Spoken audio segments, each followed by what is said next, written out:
ti botel, sgen ti bapur, sgen ti ganiau, sgen ti dyn, sgen ti amser I ail feddwl cyn eu taflu nhw i'r byn.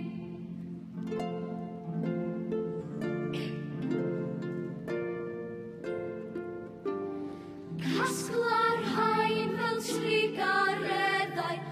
adeilad a bentwr mawr, yna tro nhw dyryswr